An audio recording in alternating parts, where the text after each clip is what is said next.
Yes. Assalamualaikum warahmatullahi wabarakatuh. Hari ini kita akan belajar tentang aplikasi reaksi redoks di dalam sel elektrokimia. Apa itu sel elektrokimia? Kita tentunya tahu bagaimana baterai itu bekerja. Kemudian kalau yang bisa dicas kembali, proses charging itu seperti apa? Sel elektrokimia itu adalah sel yang mampu mengubah energi kimia menghasilkan energi listrik atau sebaliknya melalui reaksi redoks. Sehingga sel elektrokimia itu dibagi menjadi dua, yaitu sel volta dan sel elektrolisa. Sel volta itu sel yang mengubah energi kimia menghasilkan energi listrik melalui reaksi redoks yang spontan. Katodenya adalah kutub positif. Di katode terjadi reaksi reduksi menerima elektron. Sedangkan anodenya adalah kutub negatif. Di anode terjadi reaksi oksidasi. Reaksi reduksi dan reaksi oksidasi nanti akan menghasilkan reaksi redoks yang spontan, mengubah energi kimia menghasilkan energi listrik. Sedangkan sel elektrolisa itu sel yang mampu mengubah energi listrik menghasilkan energi kimia kembali melalui reaksi redoks tidak spontan. Mengapa tidak spontan? Karena butuh energi listrik dari luar. Katodenya adalah kutub negatif. Di katode terjadi reaksi reduksi. Di anode kutub positif. Di anode ini terjadi reaksi oksidasi. Pada kesempatan ini nanti kita akan mencoba membuat sel volta sederhana yang ada di dalam kehidupan sehari-hari, yaitu baterai sederhana. Kita bisa menggunakan bahan-bahan yang ada di rumah karena kita tidak boleh keluar rumah, sehingga kita bisa menggunakan bahan-bahan yang ada di rumah. Di sini saya menggunakan dinding muluh yang ada di belakang rumah. Kemudian masih ada tomat, kabel, ini kabel, kemudian paku, nah, paku ini, dan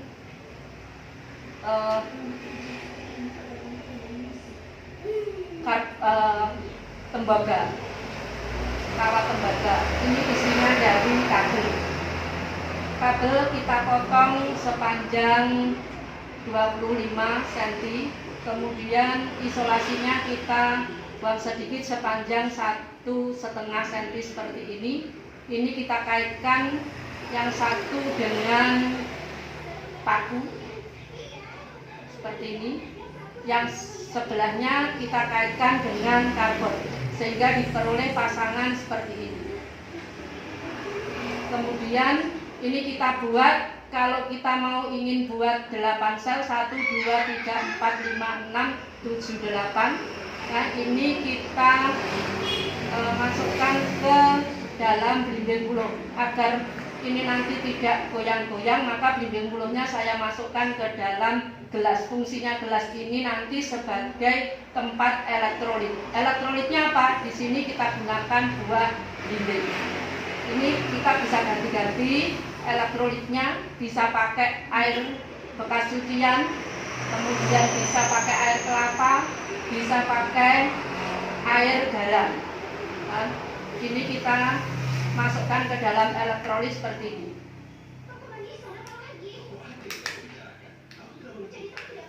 Sebelah ini kita bentukkan ke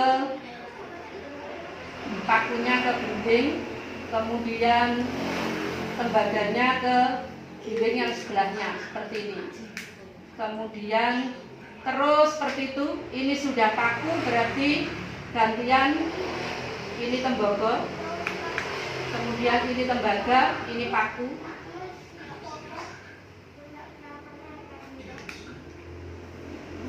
Kemudian ini tembaga, berarti ini nanti paku.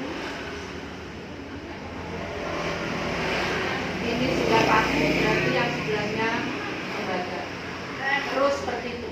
Ini 1 sel, 2 sel, 3 sel, 4 sel, 5 sel, 6 sel, 7 sel 8 sel. Ini yang terakhir adalah tembaga, berarti pasangannya kurang paku. Ini kita pasangkan dengan paku ya, seperti ini. Ini tembaga ke lampu, dihubungkan dengan kabel ke lampu, kemudian paku dihubungkan dengan kabel ke lampu. Ini sudah paku, berarti butuh tembaga.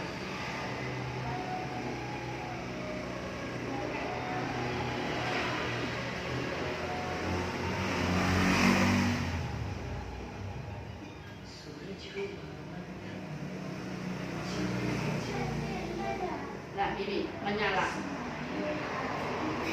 Nyala lampu itu menandakan bahwa adanya reaksi redoks spontan berlangsung sendirinya dari ini kutub positif yaitu tembaga dan kutub negatifnya paku melalui reaksi ionisasi secara redoks dibantu oleh elektrolit yang ada di dalam larutan yang ada di dalam dinding ini. Ini menyala. Nah, jadi lampu itu sebagai indikator adanya reaksi redoks spontan yang mengubah energi kimia dari paku dan tembaga yang dibantu oleh larutan elektrolit dari dinding mulut, mengubah energi kimia menghasilkan energi listrik. Kalian bisa mencobanya di rumah sesuai dengan LK 2.1. Gunakan bahan-bahan yang ada di sekitar rumah kita. Selamat mencoba.